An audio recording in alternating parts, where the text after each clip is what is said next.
Ladies and gentlemen, good day and welcome to the Q1 FY26 results conference call of Dhruv Consultancy Services Limited, hosted by Kiran Advisors Private Limited.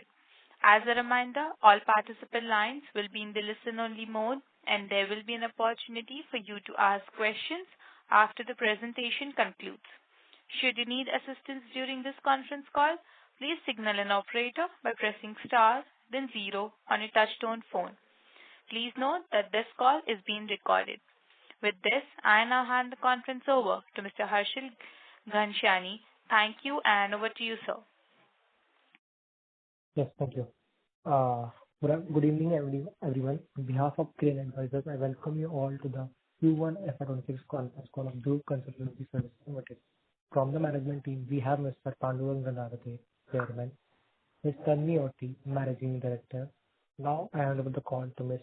Tanvi Oti for the opening remarks. Over to you, ma'am. Thank you, Harshil. Good evening, esteemed ladies and gentlemen.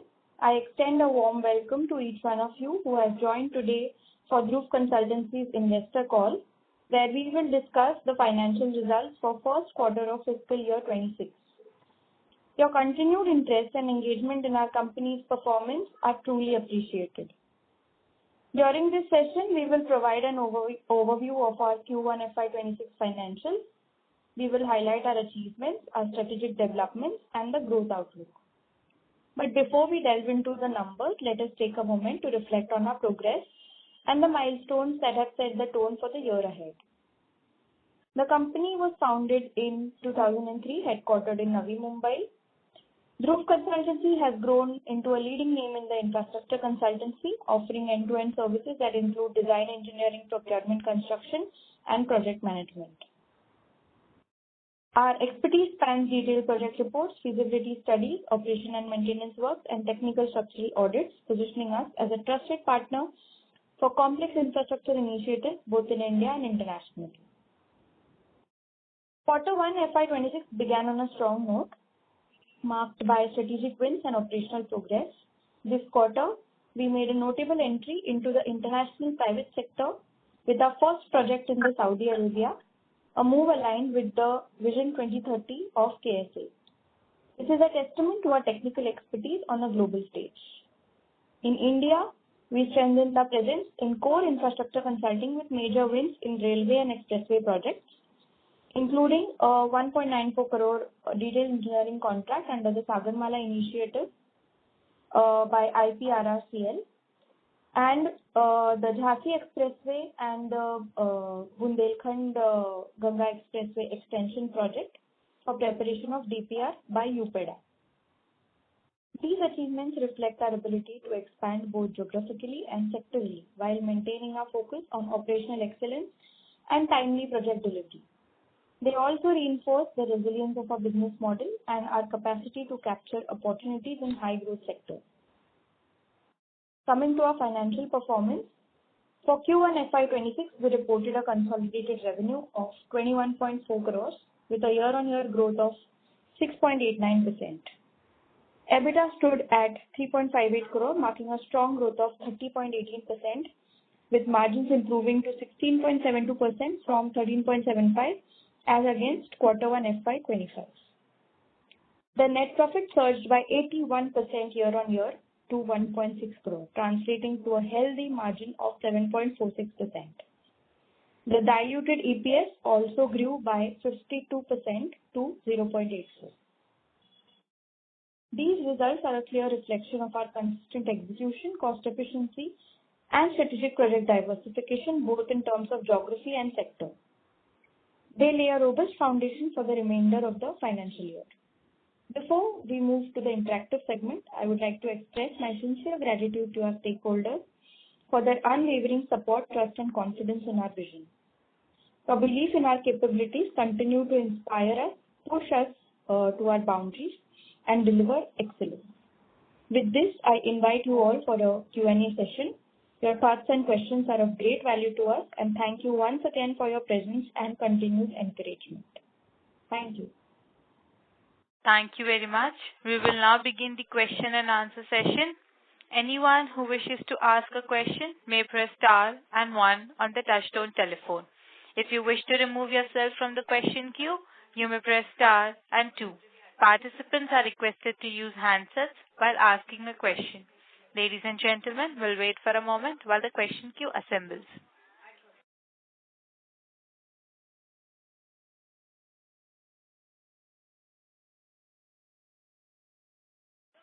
A reminder to all participants, you may press star and one to ask a question.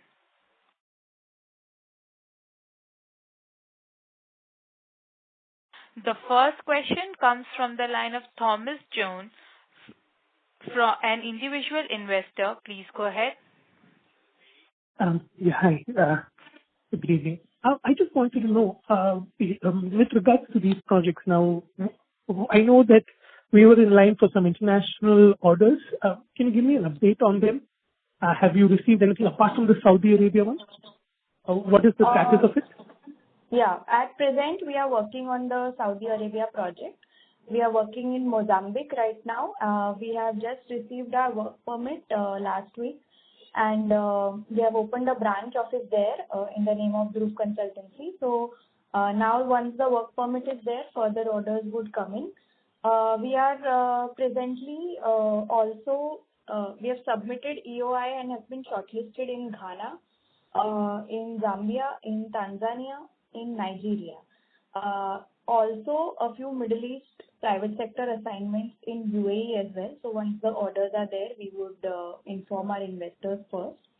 We are also deploying a business development team in Vietnam. Recently, we had sent a delegation there. And in Vietnam, the JICA fund, there is a lot of JICA funding that is happening there for infrastructure projects, a lot of expressways coming up. So with the efforts of our business development team, we are hopeful of getting JICA funded projects there as well. Okay.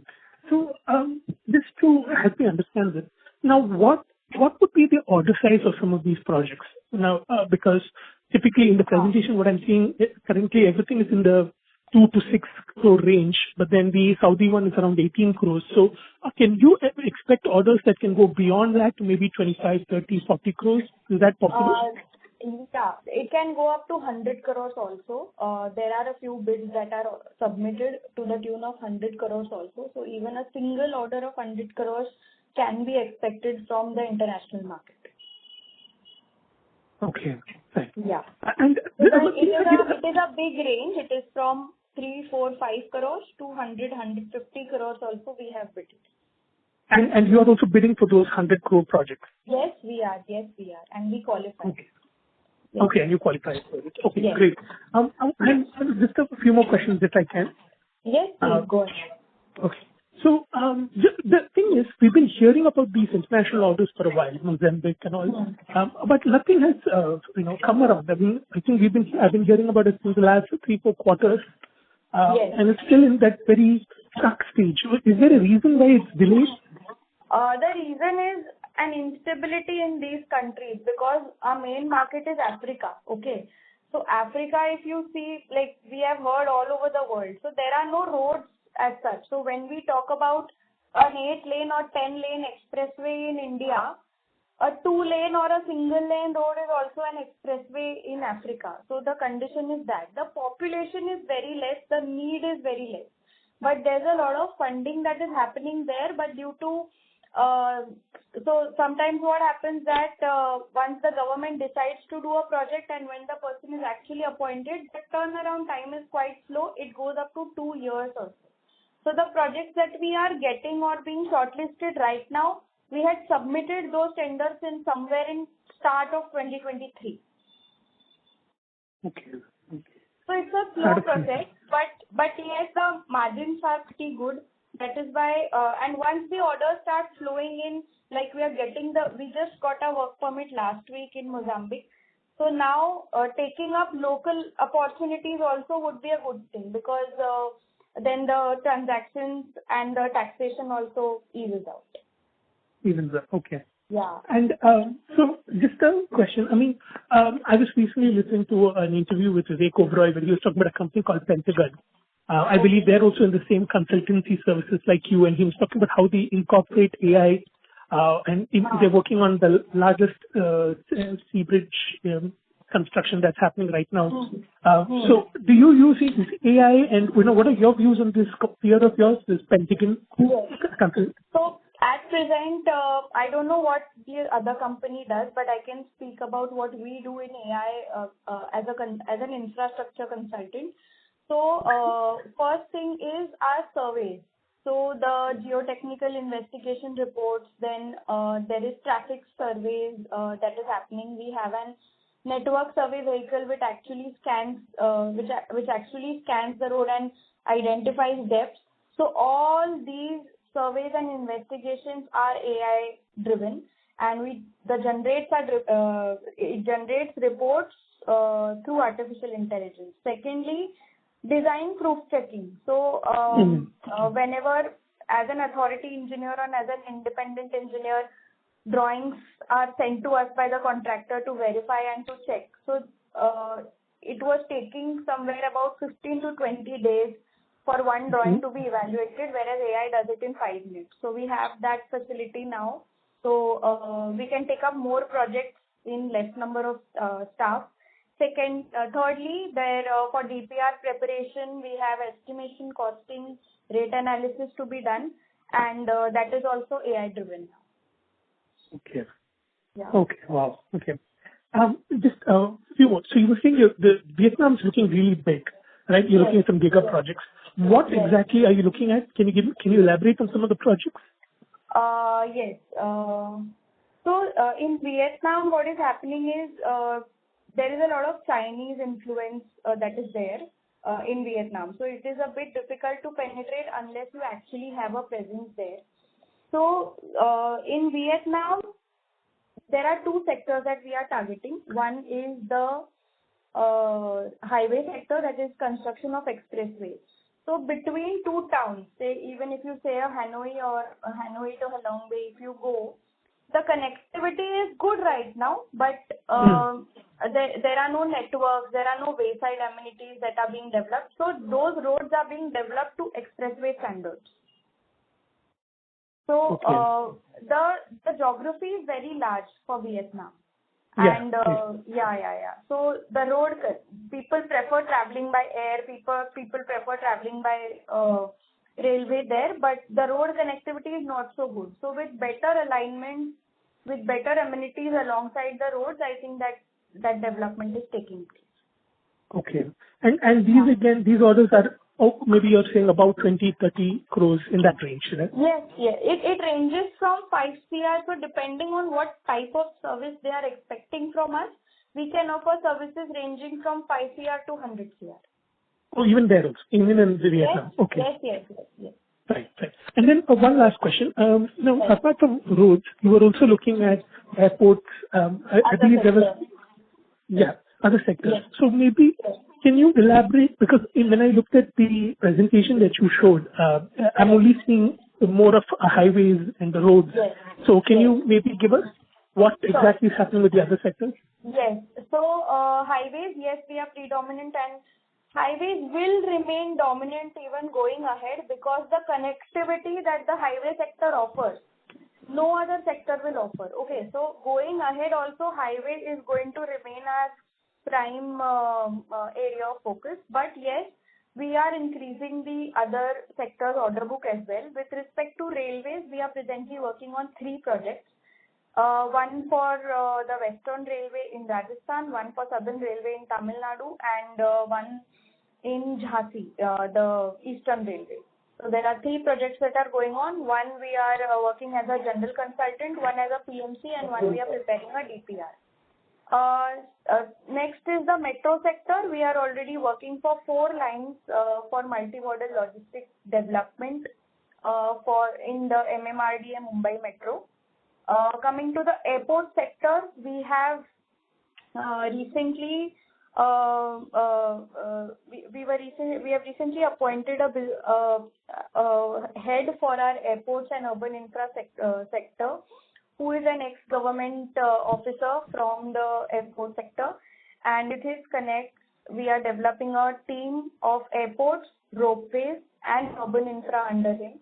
So if you must have heard in the news that Kedarnath Airport, Kedarnath ropeway, then there is Vaishno Devi ropeway. There in Maharashtra, there are many ropeway projects coming up. So recently we have submitted our bids for 7 to 8 ropeway projects in state as well as central government.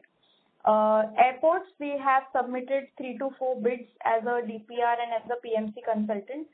The good thing about these two, why these two sectors? The good thing is there's no competition as such. Only hardly one or two bidders are coming for these airports. There are no consultants, and foreign consultants cannot easily penetrate here. They need to have a local consultant with them. So with the help of their technology, we are tying up with a few companies in Austria for the ropeway sector, and for airport sector, we are in talks with a few US companies wherein we form a synergy and we are bidding for these airport projects. So at present, 3 bids for airports and around 7 to 8 bids for ropeways have also been submitted, and we can expect the result in the Q2. Okay. And is there any, when it comes to Indian, is there any seasonality when it comes to orders? Do you expect more in the first half of the year, or Q2, Q3, is that it typically picks up? Q3 orders pick up at the end of Q2, September, October, and revenue flow comes in maximum revenue comes in Q3, Q4. That has been our trend for the past 22 years. Oh, okay. Okay. So the revenue, how does it work? As the construction gets completed, you get a percentage on completion basis? No. So it depends on the service. If it's a DPR project, then the project is, the payment is, the revenue recognition is milestone based, and if it's a PMC project, it is monthly. But what happens is, if there are monsoons, then it is difficult to carry out surveys and investigations. So hence, there is a few delay when it comes to monsoon in terms of revenue recognition.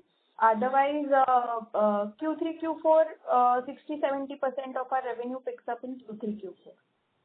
Okay. Right. Yeah.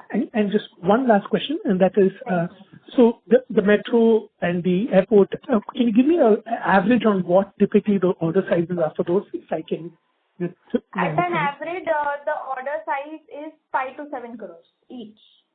Okay. Right. Yes. Right. Yeah. Thank you so much. It was really detailed and great. Thank you. Thanks a lot. Okay. Yeah. Thank you. Yeah. The next question comes from the line of Abhinav Singh, an individual investor. Please go ahead. Yeah, thank you for the opportunity. So my question is, with contracts spanning multiple geographies, how are you building project management and resource allocation capabilities to avoid bottlenecks? Okay. So at present, I'll tell you the current situation and then I'll come to the answer. So we are working close to 60 projects, 60 construction projects right now. And all those are spread throughout the country, right from north to south and east to west. Okay. Now at each of these offices, site offices, I would say we deploy a manpower of close to average 50, somewhere 20, 22, depending on the size of the project and the complexity of the project. So we already have a strong presence in 27 to 28 states of India, including a few union territories. So India is already such a big geography to work with, where I think we have excelled, and we have a recruitment or talent acquisition team who is identifying talent internationally and domestically on a daily basis, and they are the best in the industry. Apart from this, for now, international sector, if it's a private sector, we have at our corporate office, we have 60 to 70 engineers who only monitor the projects that are going on in India, but each of them have projects going on worth 20,000 crore under them. in India itself, but they have a certain bandwidth to take up another 50-100 projects if given to them, because they are not actually deployed at site. So when it comes to design and engineering projects, I already have a big manpower present at my head office who will deliver the project. If it's a PMC assignment, then we tie up with local companies outside, local companies in that particular geography who takes care of the manpower and the resources.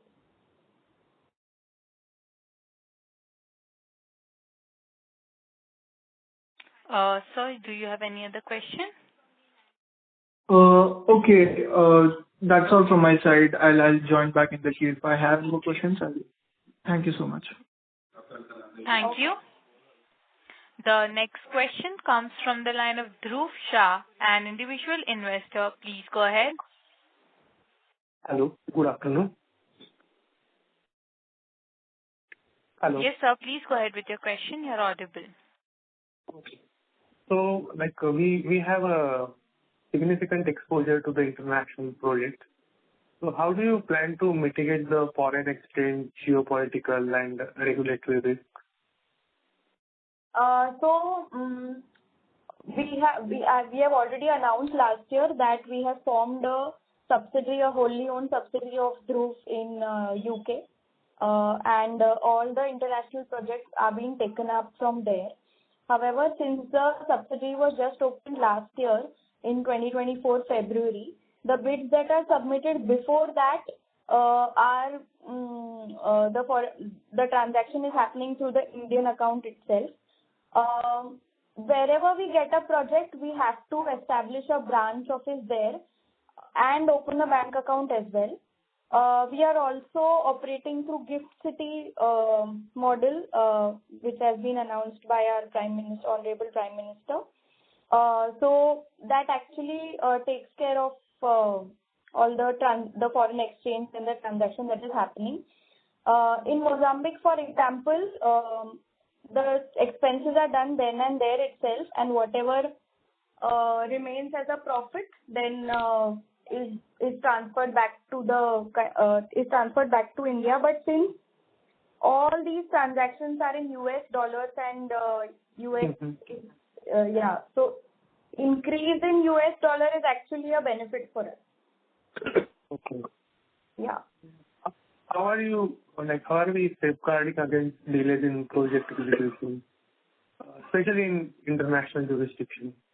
In Africa, there is political instability and all those things, but only way of mitigating that is funded projects, because we are going through Exim Bank or ADB or African Development Bank, World Bank. So they take care of our payments and not the local authorities. So that is how our payments are not stuck. And we have recently secured our first sector project in Saudi Arabia. Yes. What is the broader strategy for Middle East market? Do we see any repeat business over there? Yes, we all have heard in the news about Saudi Arabia's Vision 2030. There are a lot of industrial cities, industrial development that is happening in the entire Middle East. So we are in talks with 2 to 3 consultancy firms itself who can maybe give us a small portion at first. We start working in these industrial zones and slowly penetrate into larger highways. There is Neom City project also coming up, where we are hopeful of getting empaneled also. So once that happens, then more flow of orders are expected, and we are expecting repeat business from the existing ones also. Yes. And any other geographical regions where we are expanding? And what is the competitive advantage that we have in this market? In Africa, I'll break it down into 3 geographical zones. In Africa, we have a huge competitive edge because they don't even have single lane roads right now, and in India, we are already working on 8 and 10 lane expressways. So Africa, the eligibility is not much of a big criteria. In Middle East, the efficiency requirement is double of that what is expected in India. Like, for example, the drawings that we prepare, the design and drawings that we prepare are two-dimensional in India. But in Middle East and developed countries, even like UK and US, they expect 4D and 5D models. So at present, our entire design team is being trained and upgraded through a building information modeling environment to develop these 4D, 5D models, and we'll be ready to take up these assignments. So upgradation of software is happening to work in the Middle East. Similar is for the Southeast Asia, like Africa. There is not much infrastructure that is available because, again, these are developing or underdeveloped countries. So we, as an Indian consultant, so much development happening here in India itself, we definitely have an edge as far as the eligibility is concerned. Okay. And what percentage of our current order book is from repeat clients? And how are we working to strengthen these long-term relationships? Is from? Can you repeat your question?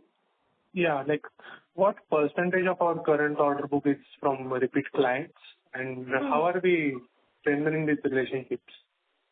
Yes, so our repeat business, 100% of our business is from repeat clients.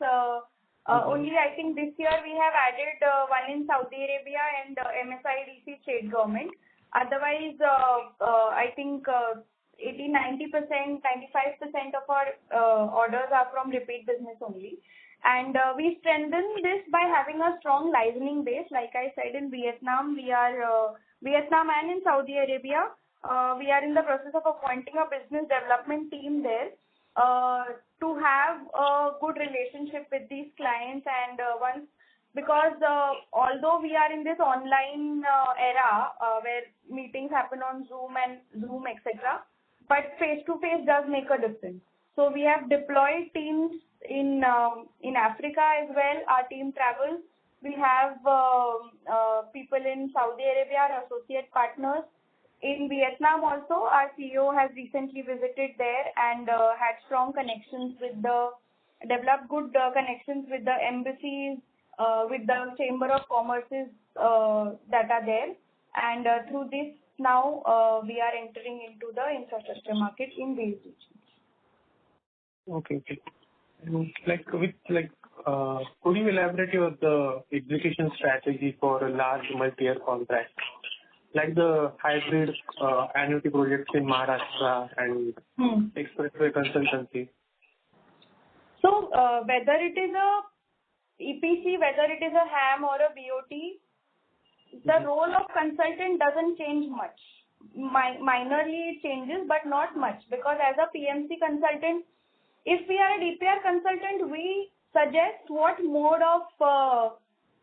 should be the mode of execution, what would be beneficial to the government. We have to think it from that point of view. But when we are working as an authority independent engineer, it doesn't make much difference, because we have to deploy manpower at the site, we have to deploy vehicles, we have to set up an office, we have to carry out surveys and everything. So our scope of work remains the same, whether it is a HAM or a BOT or a PPP project or a EPC project.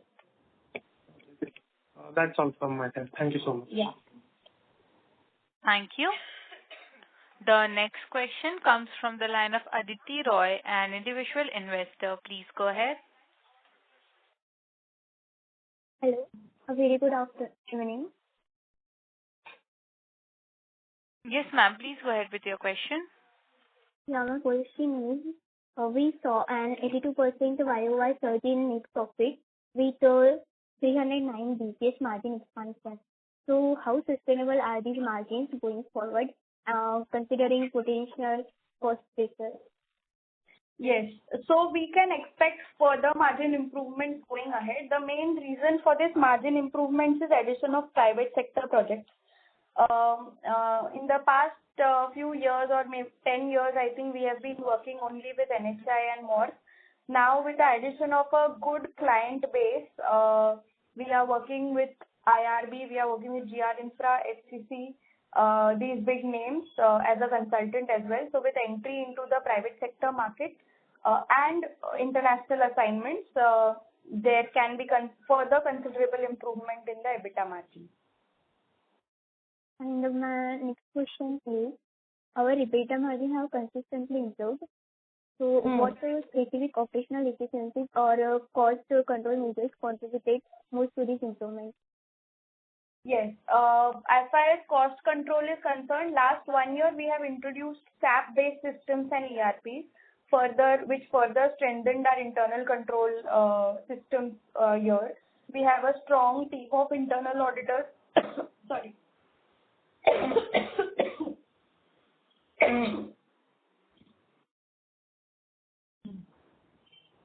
Yeah. We have a strong team of internal auditors, as well as we have appointed joint auditors to further strengthen the internal control system. And through ERP and SAP, I think everything is being automated and integrated to each other. Okay, ma'am. And I have one last question. Yeah. Our finance costs have reduced significantly year on year. Can you please elaborate on debt reduction strategies or refinancing plans? Finance cost, you are talking about finance cost, right? Yes, ma'am. Yeah. So finance costs have been decreased for the reason that we did our preferential issue in the last financial year, and still those funds are there with us as FDs. So yes, we don't plan to use those FDs, and we plan to keep it for future bidding and business development in these international markets. So yes, we can expect further improvement as most of our loans have been closed in the last 3 to 4 months, and we don't plan to take any new debt at present. One important thing happened. Hello? Huh. Am I audible? Yes, sir. I am Chairman Dandaute. One important thing happened 1 month back. Ministry of Road Transport and Highways and also NHAI has come up with a option of using surety bonds in place of performance bank guarantees. This has changed the dynamics of our finances and economical cost. Bank guarantee, you all know, we have to first set up the bank guarantee limits with the banks, number one. We have to pay the margin money. Sometimes it is 15%, sometimes it is 30%. Now it is even as high as 50%. Thirdly, we have to give the collateral security. So in surety bond, all three things are not needed. Only we have to pay the premium. So surety bonds will definitely reduce our finance cost, and we have now unlimited bidding capacity because of this instrument approved by the NHAI.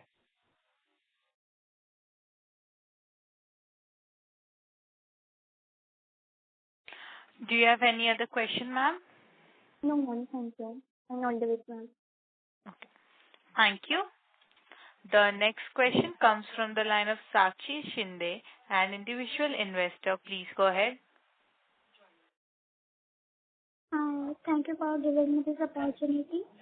My question is, many of your projects span multiple years and involve multi-agency coordination. So what operational practices or tools are in place to manage the complexity and ensure on-time delivery? Yeah. So as far as our operations are concerned, we have 4 departments. First is the DPR or the DPR design department.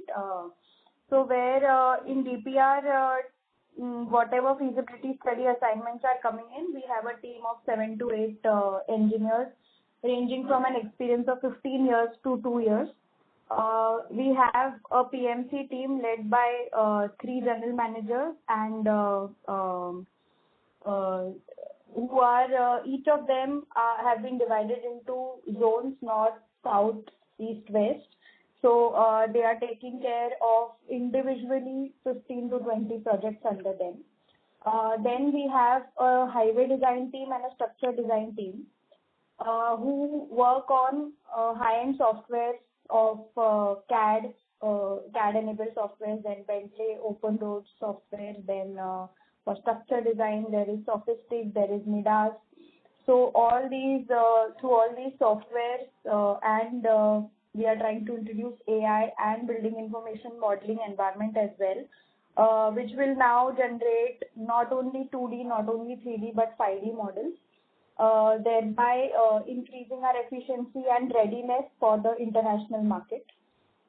Apart from this, all these departments are integrated with the support departments like HR, finance, business development, to an ERP that is developed. So we get a real-time information of each and everything that is happening in the organization. Thank you, ma'am. Okay. Thank you. The next follow-up question comes from the line of Dhruv Shah, an individual investor. Please go ahead.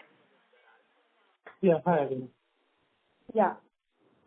Yeah, so we have a good track record. So are we exploring any government contracts at large scale?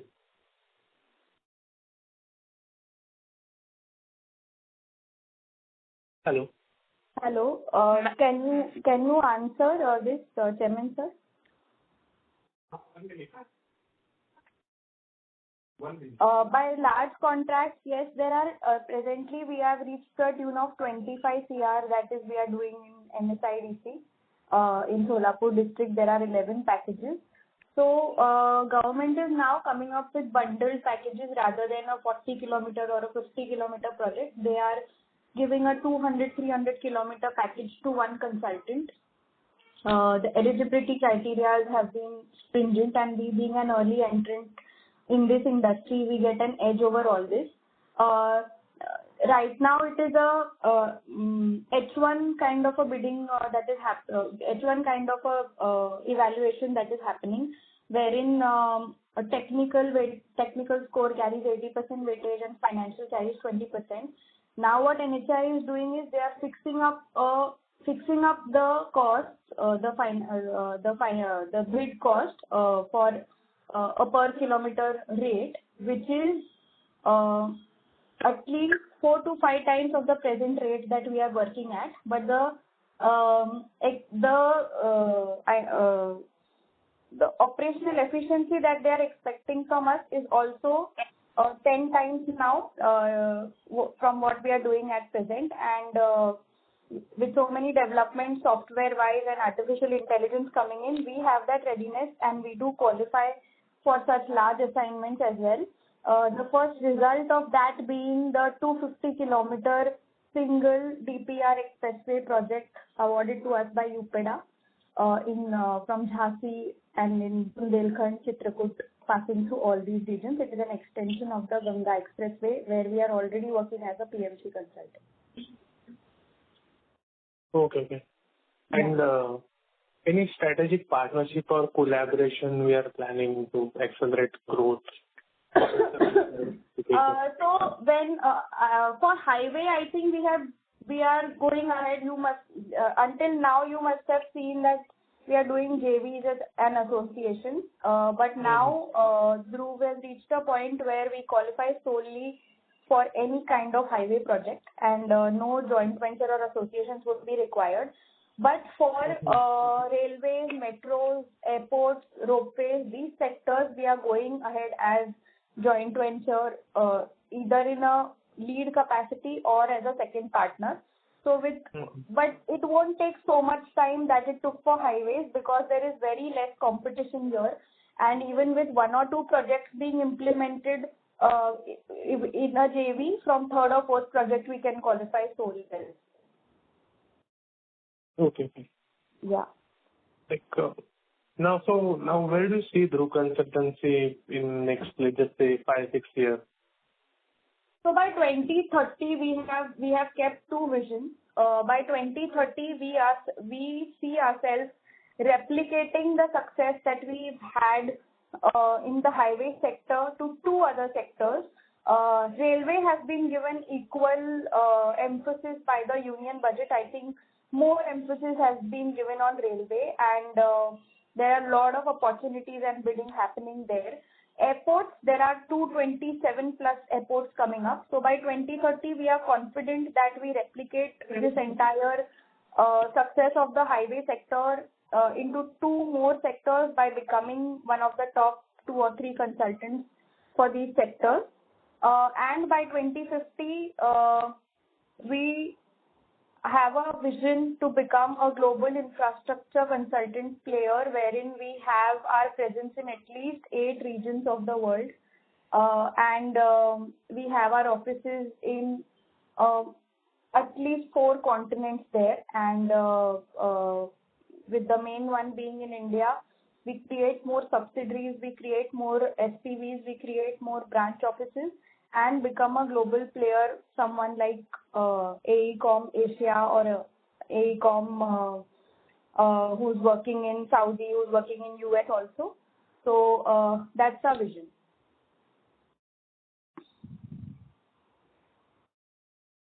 Okay, that's all from my side. Thank you. Yeah.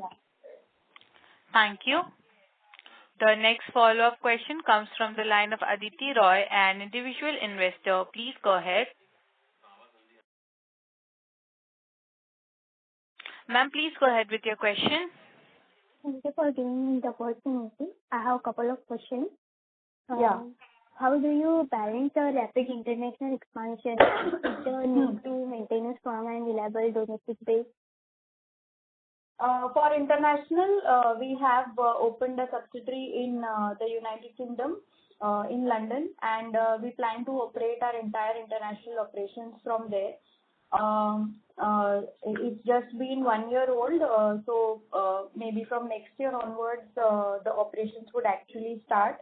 At present, everything is being operated from our Indian office only. We have a team of 60 to 70 engineers at our head office who have the capability and the bandwidth to take up all these international assignments on their own. Okay, ma'am. And I have one last question. Are there any plans to form strategic alliance or joint ventures with a global engineering or technology firm to accelerate scale and capability in new markets? For international market, if it's a government project or a funded project, yes, we will form strategic alliances. But if it's a private sector, then we don't need any alliance to be formed because we have enough capability and eligibility to execute those assignments. But as far as the government projects are concerned, they have a criteria that foreign consultants can have a share of 40 to 50% in the assignment, and we have to hire local manpower there to the tune of 60%, so that job employment is generated in their own country. Okay, ma'am. Thank you so much. Yeah. Thank you. A reminder to all participants, you may press star and 1 to ask a question.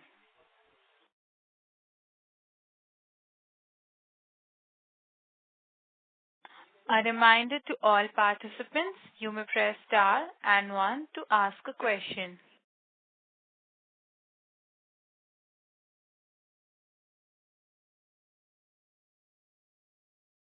Ladies and gentlemen, as there are no further questions for the participant, I would now hand the conference over to Mr. Harshil Ghanshyani for closing comments. Thank you everyone for joining the conference call. Consultancy Services Limited. If you have any queries, you can write us at research@kiranadvisors.com. Once again, thank you everyone for joining the conference call. Thank you. On behalf of Kiran Advisors Private Limited, that concludes this conference. Thank you all for joining us, and you may now disconnect your lines. If you found this video helpful, please like, share and subscribe to Concall India for latest upcoming con calls.